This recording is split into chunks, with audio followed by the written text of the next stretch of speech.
Hi, today I'm making Mutton Rogan Josh in the instant pot from start to finish. Don't have an instant pot? Not to worry.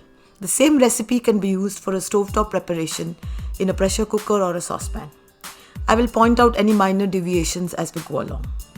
Rogan Josh is a traditional meat gravy from Kashmir made by slow cooking goat or lamb pieces in a handi or a saucepan. Nowadays we can also use a pressure cooker.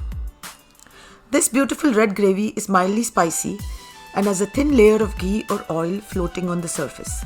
This is Rogan. Rogan in Persian means ghee or oil and Josh stands for intense heat, hence the name. I am making the Mughlai version of this with using garlic and onions. The Kashmiri Pandit version of Rogan Josh is even easier. They do not eat onions or garlic.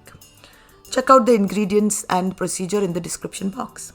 Okay, let's get started. The first step is to make the Birista or the crispy fried onions. You can make this well ahead of time, even the day before. Thinly slice the shallots. Turn on the instant pot in saute mode. Dry out the shallots to speed up the frying process. I've done this in the microwave for 4 minutes on high power. This is how they look, 2/3 of the original volume. Time to start frying. The pot must be hot by now. If not, wait. Mine is ready. So I'm adding ghee, about 2.5 tablespoons.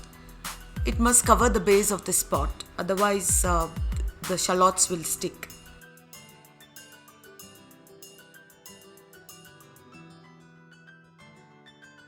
In they go.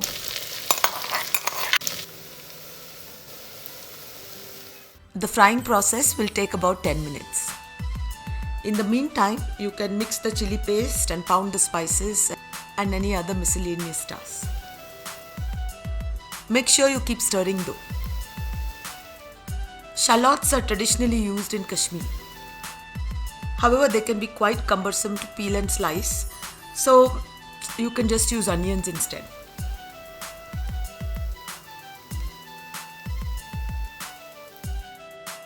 As you can see, the shallots are becoming browner and crispier. Now they're almost done. Keep a closer eye on them at this point. I think they're ready to be removed now.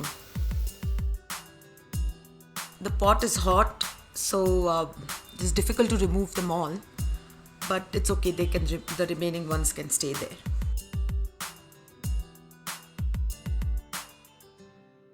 Perfect. Crisp and brown, and didn't need any deep frying. What more can we ask for?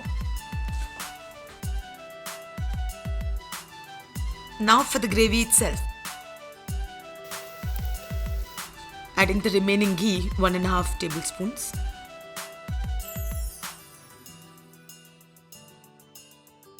The ghee is hot. In go the cumin seeds and the black cardamom. Now the mutton. We are going to keep tossing it until all the pieces change color. And we can add the other ingredients along the way until we have to add the yogurt. Just make sure we mix each one before adding the next.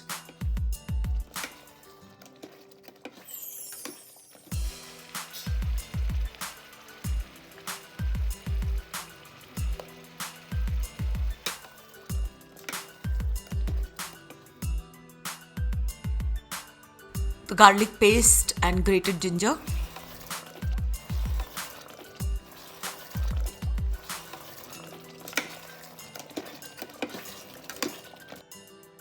I mixed this earlier when the shallots were frying.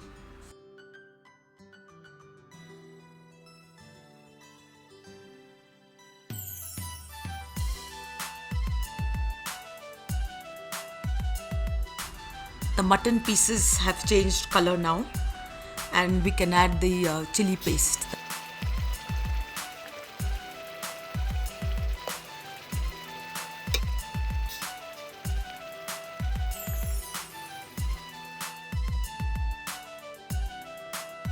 Now that the paste is mixed thoroughly in the mutton, we can see the glorious red color that the gravy is going to get.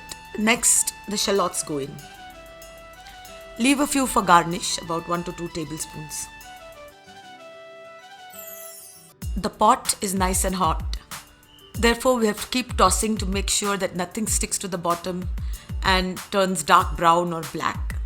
This will affect the color and the taste of the gravy. Now it's time to add the yogurt.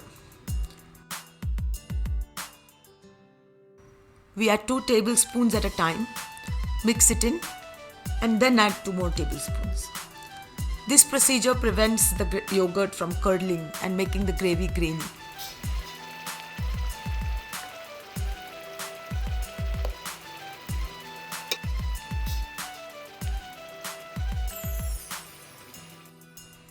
And that's the last of the yogurt.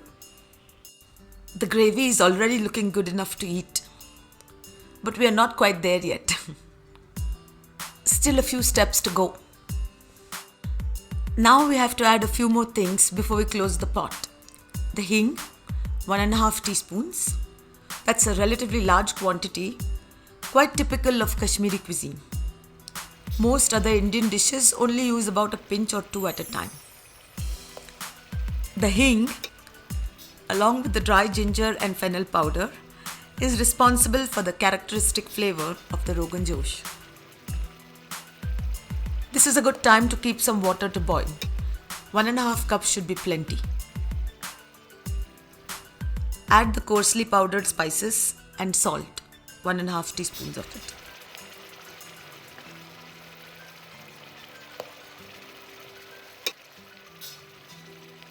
Let it come to a boil.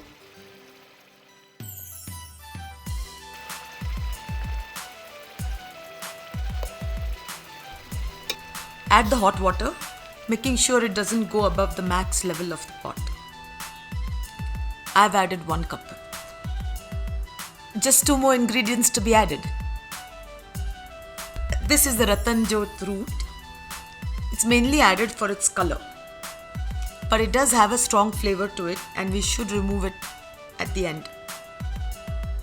A couple of strands is sufficient. And then the 2 pinches of saffron. As we get ready to close the pot, a wonderful aroma is filling the air.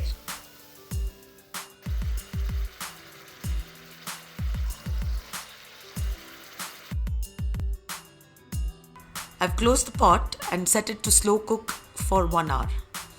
I think about 45 to 50 minutes may be sufficient, but just in case. In the meanwhile, I'm going to go prep my jeera rice and bindi raita, so it's ready to serve. It's been 50 minutes. I'm going to open it and just check it out. Oh, the Rogan Josh looks and smells wonderful.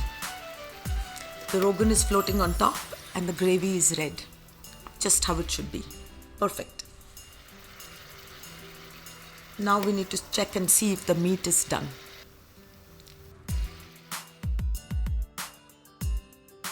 This is the piece with the bone. It's less muscular and therefore cooks faster. We need to check a fleshy muscular piece, such as this one. It's too hot to handle right now, so I'll do so in a little while. In the meantime, we can check out the Rogan or the ghee on top of the gravy. The layer should be thin, but there should be a gravy with substance below that. Just like this. We're almost done. We just need to check out that one mutton piece. Here it is. I'm just prodding it gently with no particular pressure. And it's falling apart as it should. The piece is fibrous because I chose a piece like that. If that's cooked, everything is tender. It looks fine.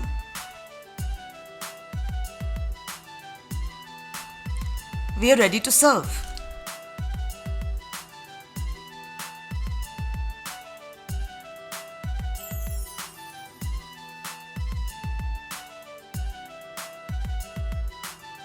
I'm going to serve my Rogan Josh with jeera rice and bindi raita. The raita is a good foil for the rich gravy. Rogan Josh goes well with roti too. I would recommend naan or tandoori roti, which will soak up the thin gravy. That's all for today. I hope you enjoyed my Rogan Josh video. I look forward to reading your feedback in the comment section below. For more such videos, please subscribe and hit the bell icon. Thank you for watching.